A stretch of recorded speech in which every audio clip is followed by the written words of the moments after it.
dapat bertemu hari ini. Hari ini saya ingin bertanya tentang asal usul dari air terjun Enes ini. Kiranya Bapak berdua dapat menjelaskan kepada saya tentang asal usul dari air terjun Enes ini. Terima kasih adik.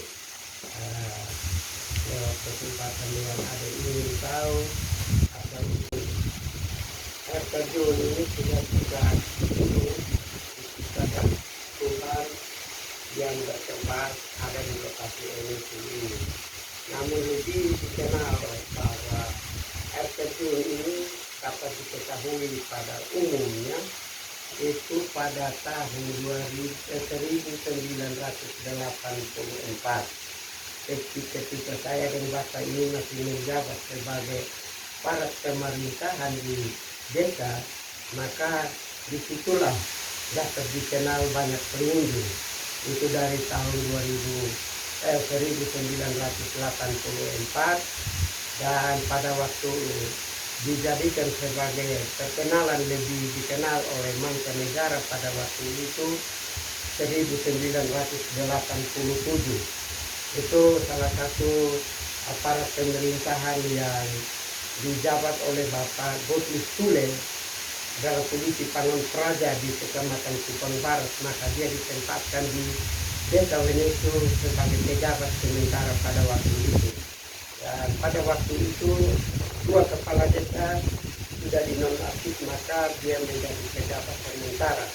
Dengan jalannya itu maka itulah kami melihat bahwa salah satu lokasi yang baik untuk akan dijadikan satu tempat wisata dan satu pemasukan yang sangat luar biasa dan dapat dimanfaatkan untuk umum dan untuk masyarakat sekitarnya.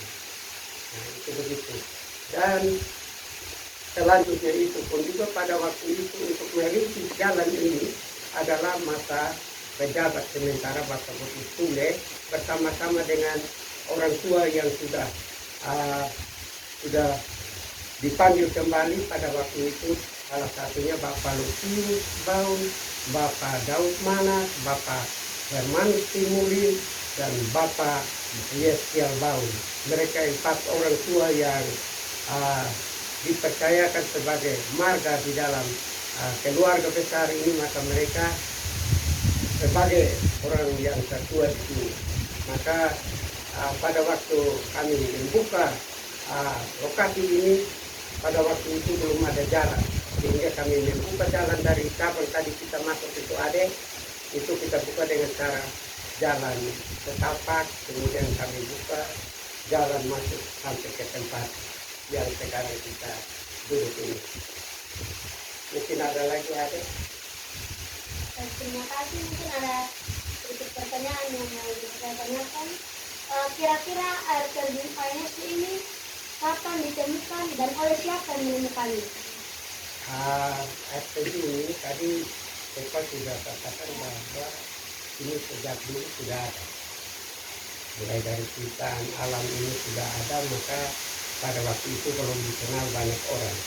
Tetapi pada waktu dikenal banyak orang itu pada masa jabat pemerintahan sementara itu baru kami promosikan ke umum, sehingga banyak wisatawan dari luar maupun di dalam di situ ya baru dikenal sebagai lokasi air terjun. Nah, awalnya bukan nama air terjun, dia punya nama sebenarnya itu Uti.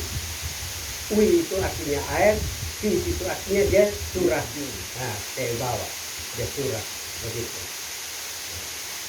Nah, kemudian kira-kira kenapa dikasih nama Enes?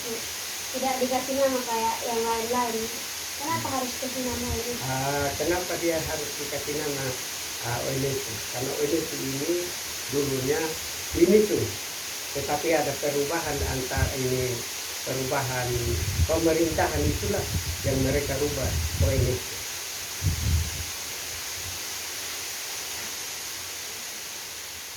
Akan menuju ke bawah untuk melihat air terjun Enes. Ya baik adek, sebelum kita turun ke bawah mungkin ada sedikit pandang ke samping sana, itu adalah lokasi yang dimana dikatakan bahwa air terjun itulah tempatnya, itu tangga yang paling pertama itu ada.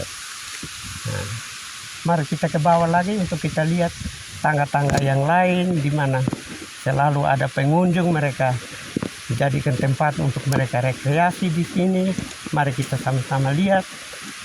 Dan tempat-tempat yang tadi Opa katakan bahwa tempat yang tidak boleh sama sekali untuk pengunjung lakukan di sini. Selamat siang Bapak, Ibu, selamat siang. Ini saya dengan adik ini dalam rangka persiapan untuk dia mau adakan lomba, di mana dia ambil tempat ini menjadi tempat untuk dia. Ini adik, tempat yang tadi tidak boleh dilakukan oleh pengunjung, ini adalah tempatnya, di mana tempat ini ketika kalau musim panas itu ada, di sini terjadi ada pelangi, tapi kelihatannya alamnya sudah banyak yang sudah rusak oleh alam pada waktu baru-baru Seroja ini, sehingga kelihatannya dia sudah tidak seperti semulanya lagi. Nah, ini pernah terjadi banyak korban di sini.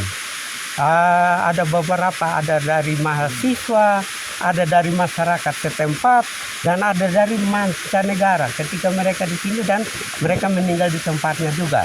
Ini menjadi tempat yang memang sama sekali tidak boleh sembarang masuk, harus masuk sesuai dengan apa yang disampaikan oleh orang-orang yang dipercayakan untuk mereka menjaga tempat ini.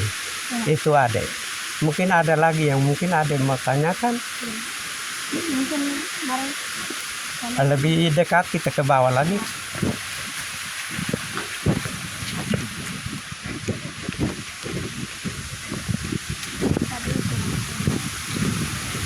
Nah, ini setelah lokasi ini dikenal, maka sudah ditata dengan alur jalan turun ke bawah ini sudah bagus. Pada waktu kami perkenalkan tidak seperti ini, tetapi sekarang ini sudah bagus, tetapi menjadi masalah besar sehingga tidak ada pengunjung akibat dari jalan tadi ada dong masuk dari kecamatan Kupang Barat, kantor camat sampai ke lokasi itu, lihat sendiri dia punya lokasi jalannya. Nah, lokasi yang sudah di jalan yang rusak, ya, makanya tadi terlambat ya, karena ini jalan tidak ya. Nah, ini yang satu lagi adek, ini ada satu bantuan dari pemerintah untuk bangun MCK yang sekarang ada di atas ini sumur. Sumur ini untuk mengambil air dari sini ke tempat MCK. Tapi oleh karena alam pada waktu bencana ini sudah hancur sudah ini lokasi ini. Ini sumur. Ini sumurnya ini. Dorong galing pertama, kedua ini yang dijadikan sumur ini. Ini sumur yang akan mengairi ke tempat MCK itu di atas itu. Ya.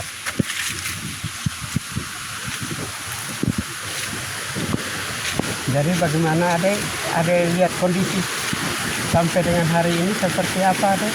untuk airnya Masih masih jernih, jernih. jernih sekali, hanya karena dengan kondisi jalan makanya orang tidak ada yang mau datang. Oh ya, betul gitu. Dengan Ya. bilang Ya. karena ya memang kondisi jalan Ya, orang ya. dulu ramai. Ya. Mungkin ini sudah sampai titik terakhir ini. Ini titik terakhir. Semua bisa begini. Ini pohon semua ini pada waktu Seroja tahun 2020 itu akhirnya lokasi ini sudah hancur. Nah, kita lihat memang airnya kelihatan masih bagus, tapi kita lihat alam ini sudah sepertinya sudah mau rusak alamnya. Ini bukan dibuat oleh manusia tetapi alam. Karena kita lihat pohon-pohon saja semakin mereka sudah ada yang sudah tua sehingga terjadi seperti itu adek.